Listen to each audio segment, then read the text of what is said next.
you shall win. I think if you break the crystal too, or actually, like, you know, factors into Really? winning the game. Yeah. I had no idea. Your team. Do you think? Mama Yowie. Hey, Mom. Anyway, He eventually looks back like, what? Yowie's mom in the back is like, why are you calling me? Who's saying all that? and here it is, ladies and gentlemen. The drafting phase of the final game of this best of 3 series presented to you by the official tournament smartphone Samsung Galaxy. And it looks like RRQ are now back to that first pick position, and the bans are coming through, and it looks like Matilda is not going to go through this time around. Now it's kind of scary. You wonder if there's a pattern forming, kind of. Like, oh, if you're second pick, you get more heroes, more options. We'll have to see. For now, the Novaria isn't really banned out. And, you know, the Paquito isn't either. So I do wonder what's the idea here, right? The Nolan and the Ruby, of course, are very good, but they weren't crucial to the victory of Aura in the first 2 games, kind of. Yeah. What do you think about this, Eterna? It's a wonder. It truly is, with the carry being taken out as well. It's going to bring out the question what Kabuki is going to be playing. I wonder if they're going to go for a Claude battle, because as you all know, Kabuki can perform on the Claude. But I'm also wondering what this last ban coming in from Aura Fire is. Are they going to go for just a completely different type of hero? Claude? Do they want to ban out Claude? Will that simplify Kabuki's hero pool too much? Oh, I don't know if Aura want to ban the Claude, but I think RRQ with that carry ban, they might be the ones to pick a first pick Claude. So they want to try to take it away from Aura. They know that Kabuki needs his comfort pick. Minotaur ban comes through. Let's see if this is actually the Claude first pick. The Is it too expensive? Minotaur. Novaria is up for grabs, I think. Aura, so they're fine with it. And it is. There you go. Man, still a very Skylar-centric game plan right here for RRQ. If it ain't broke, don't fix it. That's probably what they're thinking. But I wonder if Aura will go for the Novaria instantly, because that will eliminate a lot of these kill bushes that RRQ were able to utilize so effectively, and they can still have room to go for the Vexana if they want. It's Skylar-centric, but it's also anti-Kabuki. Right. What It's are like they a gonna do 2 birds here? with 1 stone kind of deal. Another thing that I noticed is Guinevere was completely ignored in game number 2. It wasn't banned, nor was it picked up. They're gonna go for the Arlet and the Novaria. That was banned out in game number 2. It was a big factor to their win in game number 1. Let's see how RRQ go against this. Huh. All right, so does that kind of guarantee that the Vexana gets picked up right here for Octa? I feel like it is a strong pick. And again, it can match the Novaria.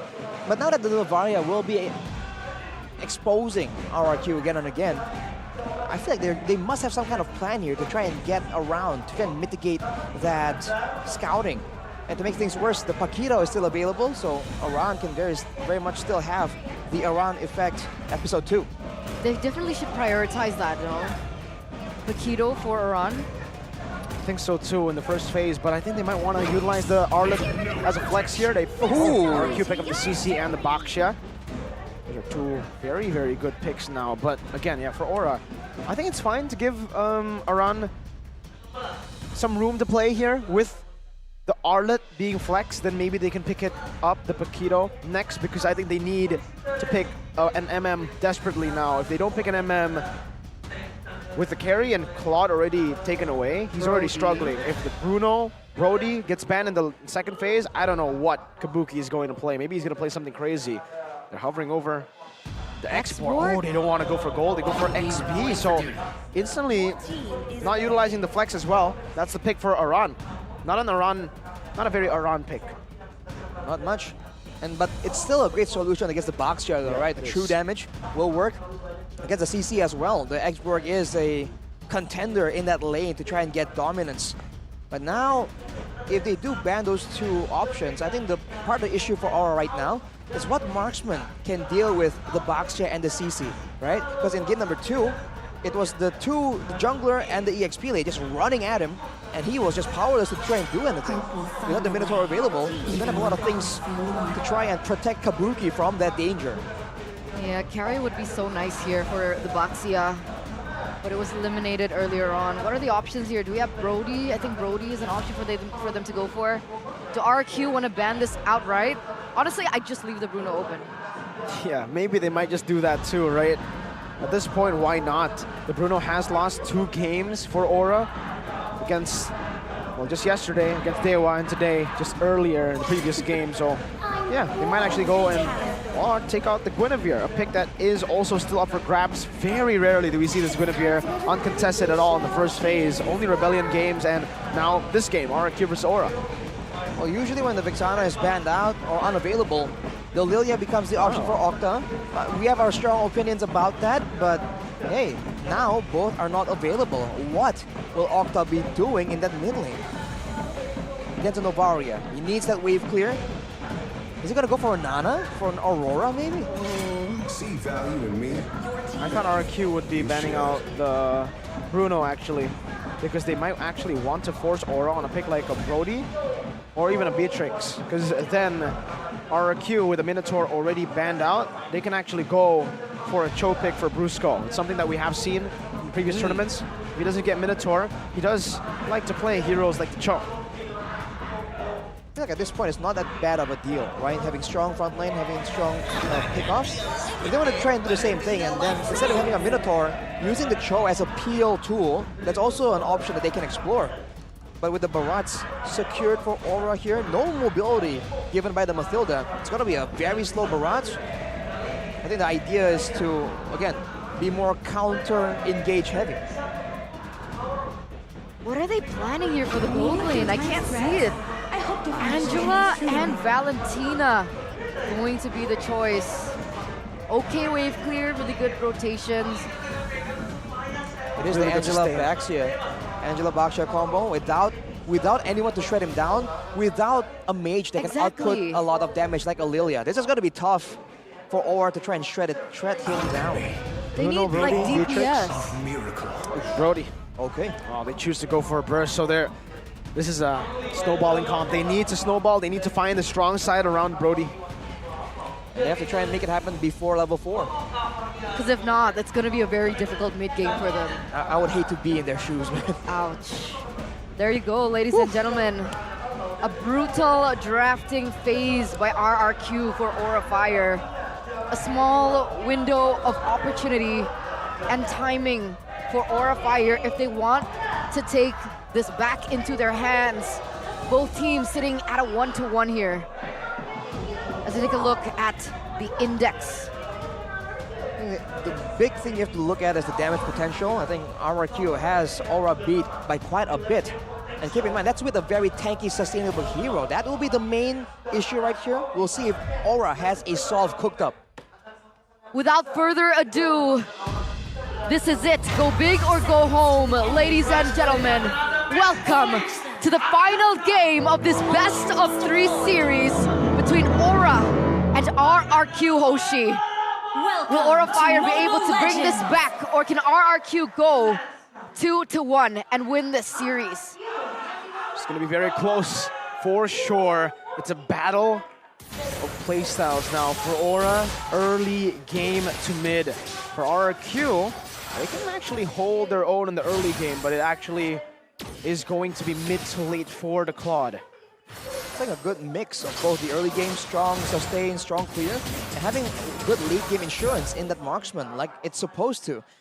Well, for now though, it's still going to be boots in the items, but when it comes to the emblems, Yahweh's going for the Brave Smite, so he's trying to be a bit more sustainable. I think he's expecting fully to be the first man into the fray, trying to sustain through it and still be the main team setter for big team fights. So he has a lot on his shoulders, a lot to deliver, man. But with Irad on the Baxia, with the Angela and the Valentina, look how fast that they're rotating. They were able to clear, give a lot of damage onto the opponents, and now they're going to be able to put some pressure here in the bottom lane as Irad will be able to get that away as well. Whew. Okay, it's a bit slow for both teams, but later on, this is where the Novaria won't be happy. Oh, whoa, Yahweh. Stunned up there, Yahweh very low. Claude's going for the kill. One more shot, and it's Brusco who picks up first blood early on in the bottom lane. This is the gold lane, folks. This is the lane that Aura desperately need to be ahead. But luckily, luckily for Aura, that wasn't a kill for Skylar, right? He does have an assist to his name, but at least it wasn't given to Skylar. Right, Skylar on the snowballing is definitely a big plus, but Brusco getting gold, it means anyone that gets a hard guard is going to be that much tankier. But hey, Aura instantly respawn. Shield Unity cancelled out. He walks up, Gugun. Dead to this welcome, munching on Irad now, spinning him out onto the wall, pinning him down, and that should be, yes, a kill to Gugun. Last Insanity to the back. Octa actually already stole the final slash, now going back. Final slash from Yaoi also to bring Octa back right into the Astral Sphere as Yaoi jumps in with a vengeance again. To force out another vengeance. That's a little bit of a tongue twister. Vengeance from Arlet, and there's also a vengeance from Don. All the vengeances, that is not how RRQ wanted that to play out. Aura did such a great job pressuring RRQ with time to go and rush into the turtle without preparation. Astral Sphere steals away the gold buff as well, I believe. Man, Brusco is going full utility here. Inspire for the lack of cooldown, and the Bargain Hunter, he's just trying to get to those items as much as possible and facilitate the early game rush. I was about to say earlier, before I got interrupted by the action, that even though they have a Novaria that can slow, they can scout, if they're coming at you at 100 miles per hour, they're still going to catch you. So that is the benefit that this RRQ lineup has against this Novaria pick. We have to see if that is enough to really take it out of the equation, though. They're definitely banking on the pure damage coming in from Yehezkiel with the Rupture as well as the Weapon Master. And they're also banking on his positioning. Just they're hoping that Yehezkiel can stay alive long enough in these team fights to dish out the damage like he did in game number 1. But against somebody like the Baxia, who's able to dive in, like Octa as well, it might be a little bit difficult. We'll see how this goes. You have to check out as well the fact that Kabuki has the Wilderness Blessing. He was planning on being very active, moving around, but RRQ grouping together in the river near his lane, that alone is not allowing him to try and make any moves that are too fancy. He's just trying to play it safe and ensure that he doesn't fall too far behind, because we've seen what happens to Aura when Kabuki, the tip of the spear, doesn't really get to sharpen his tools. So now the tools for Gugun is set, right? He's already level 7, meanwhile Irad's still at level 6. He has a little bit of an advantage here, but Gugun's gonna go in. Actually, no. Holy Don damage. goes. Don's melting. Gugun. Vengeance popped by Don. He's still gonna be running. Gugun down 1 HP in the back. Still able to survive. Octa with a flicker. Basic attack 2 times. Finds it. Yaoi gets out, but Octa finds the kill. Now it's a Ron caught. Flickers out the safety. That should be RRQ with a free turtle. Brusco walking up. Kabuki's still there now with a basic attack on the Brusco, but Octa doing the damage. Oh, forcing a flicker. 1 basic attack to take him down, but they've done enough damage for Skylar now to pick up the full turret gold and a free turtle. The gold leads back to RRQ. Beautiful, beautiful control, and they're going to be able to get a turret as well down in the bottom side in the hands of Skylar, just munching on down those turrets. And you can even already feel how wealthy he has been getting in the past few minutes of the game. He was able to get no kills actually in that whole situation, but he was able to get almost the full turret gold and the turret itself. So I think he's doing very well for himself. And here's a fun fact. In NPL ID Season 12, Skylar's Claude has been banned a total of 31 times, even from week 2 to 5. Claude from Skylar is consistently banned in every match and game because it's just that respected by the opponents, anyone going up against RRQ. So Aura is literally playing with fire. Even on the international scene, it's respected. I think I remember back in MSC, was it MSC? Yeah, it was MSC, the Claude and the Beatrix, if you remember. Yep. MSC was actually always taken by Herman, the Beatrix. Ew. Talking about Beatrix. That reminds me of Kabuki. Yeah. Right. But it's no longer meta. The Wesker Kabuki was pretty scary, man. You walk in a bush, and you get gunned down by the Wesker. So now with Skylar on, obviously, as everyone knows, his comfort hero, you can already see the stark difference in gold as well. I think he's had 1k gold already. Kabuki. More or less about a 1k gold difference, but Brusco also, with all the assists he's picking up, is snowballing significantly. If he gets the fleeting time, by the way, that means that that hard guard that can be used so effectively, like we saw earlier, onto Dawn or onto Irad, it's going to be spammable for RRQ to just go to town and get fights even before the neutral objectives have been up to get more momentum. And that's not great, because Aura Fire doesn't have enough consistent damage, in my opinion, right? I think he has skills more burst. We have Kabuki that's a little bit more burst as well. There's not that consistent damage that we can get from, let's say, a carry, but look at this. Oh, he ran! The drive-by with a shield unity. Death is welcome, but Dawn just pops into Vengeance, able to survive, and now the last Insanity is popped. Aura are trying desperately to look for a trade because it's so bad for them. A torn apart memory to get a trade, but it's only onto the utility jungler. Tier 1 up top, Skylar got it, orange buff. Skylar's about to get it, and the turtle, it was a drive-by by Irad. They see him rolling, they hate him, and Skylar has been farming hard. I want to see the goal difference now, because that one sequence alone, he's been power farming with 2 turrets under his belt. Aura, for sure, is trying to make something happen, but they're leaving a lot of pressure away from Skylar, which is usually the approach that a lot of teams need to shut down RRQ. Now it's a definitive 1k gold lead for Skylar in the gold lane, and he's still building towards a golden staff. Not there just yet, but he is rapidly making progress. Oh, Echo. Skylar and Octa, no initiation. This is brutal.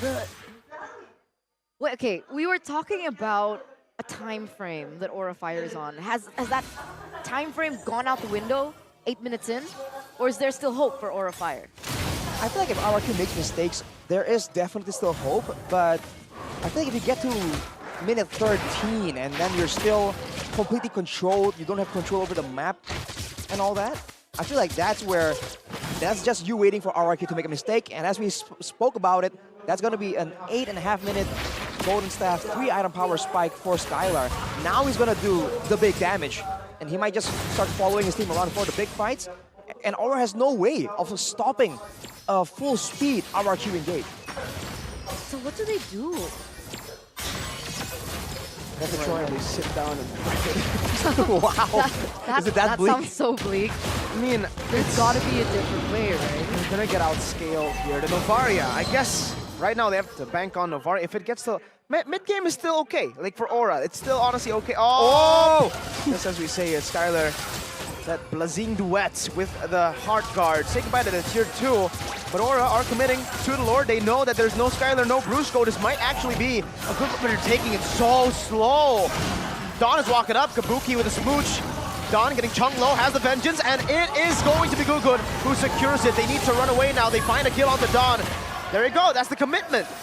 RRQ are not able to find any more trades when it comes to kills, but they might be able to take this turret down.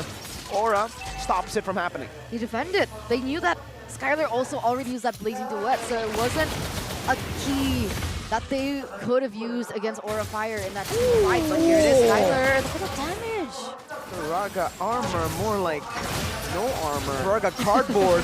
Like, What was that? And look at this, look at the Lord.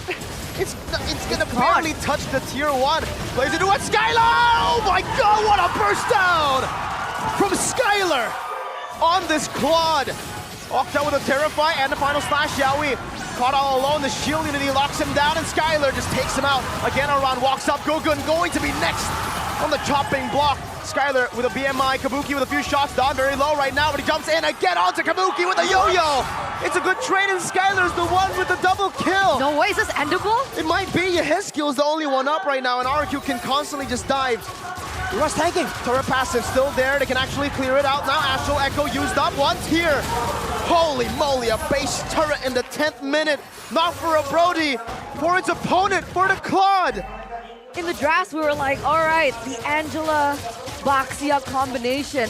But as soon as Skylar got that power spike, it's a Claude-Angela combination that should have been a lot more feared now that we're entering this mid-game. And the damage was definitely there. It was a ticking time bomb as to when he used that Blazing Duet in the top side and when he was able to pull that trigger in the mid to completely turn things around for RRQ. I mean, them getting the turtle, it was just a big plus. They were sacrificing so much early game prio, so much objective control, just to get Skylar all the gold, all the resources. He is level 14, my guy. He is the highest level in the game right now, and he's rapidly approaching level 15. This is where RRQ, though, is at their strongest, right? When Skylar has reached his peak before everyone else. Once he goes there, it's a dead end. He's at the tip of its potential. So in a way, Aura can wait it out, but RRQ are not letting that happen. I mean, Oh, man, that- real-time victory rate, 64%. Man, hit it one more time. No. Come on. The minion. Look, Yeah, the minion's gonna hit. look at this. It's okay, Look at it's this. okay. Boom. Oh no, we didn't No, get to see the what? small minion hit it. Oh. That is so unjust. I'm sorry. That is also a almost a 2,500 gold lead for Skylar. He has a Windtalker 2 right now. Even without the Blazing Duet, he is shredding anyone down. And to make things worse, like we mentioned, there's no one on the side of Aura with any meaningful crowd control or burst damage that can threaten him away. And the Milfic roar, the cherry on top. What? Wind of Nature, what? Level 15 as well. This is the icing on the cake, man. Aura knows this. They have to respect it. Oh man, Skylar, he's that confident. He's like, dude, who can burst me? No one. I don't need to win a nature, man. There's a Angela in there as well, so you know, there's some reason for his confidence. Free Lord, and they even give it to Skylar, padding those stats. That was so fast. You blink and you miss it. Well, now Aura are trying desperately to hang on. It's What? only a 5k gold lead. But Hey, yo. 11,642 gold by UBS Gold. he's been making investments. Welcome to the rice field, boys. It's Skylar the farmer. Look at the waves, though. Oh, That's a very early flicker used by a skill as well. Okay. Skylar's walking up right now, places the BMI, baits out the final slash. Wow. No final slash from Yaoi. Enhanced Lord in the mid lane now, as that's another wave crashing down in the bottom lane. Skylar should be able to deal with this turret. Kabuki's clearing it, good job, but Detona's welcome. In the mid lane onto Octa. Oh, last insanity defensively, torn apart memory. Oh my goodness, Octa! Oh. Picked off Irada's 1 HP. Or a defend. They did it. Octa's gone. that was a bit unfortunate for Octa over. RRQ. I think they really wanted the bottom turret. They sent Skylar there. But then a fight broke out, or rather was forced by Aura, credit to them, in the middle side of the map. They fought there without the guy who holds the bulk of their gold in the picture. And that's why they weren't really getting the same kind of, the same kind of advantage. So they should not repeat that mistake, and I think they themselves understand that. Now it's back to the waiting game, and Aura has the scouting tools to ensure that they can leave the base occasionally to try and shrink that gold gap, man, because it's not insane, but it's definitely significant. This feels like it's just prolonging the inevitable, though, in a way. Unless they find something that Beloyski would think of, something really creative when They they have got Yaoi. there. Exactly. Yeah. That sounds like a very Full trust. concerned, yeah. Doesn't sound like full trust, Eterna. Yeah, Well, Yeah. we'll have to see. I Can he think do it or not, Eterna? We'll see. I mean, he is on an Arlet. He should be able to make that play. Seems tough, though, if I have to be realistic. I think it's almost like a reverse. Now, Aura are the ones who want to try and catch Skylar, punish Irad for rolling down in a drive-by, but they can't do it because Yaoi is on an Arlet, and all he does is set up for that big fight, and his engage is an ultimate. So he has to be very conservative with it, because otherwise everyone else is just going to run through and they have nothing to deter. Tyler has purified, but here it is. That might be Is it. it? The final slash, Dawn Vengeance already torn apart memory, 1 HP. Aran burns him down. Skylar? Skylar with the Blazing Duet into the back line. With a nature though already used up by Kabuki. Still gonna be melted down. 1 HP. Skylar is insane. Last insanity again, this time from Octa and Aran. Skylar in the back still.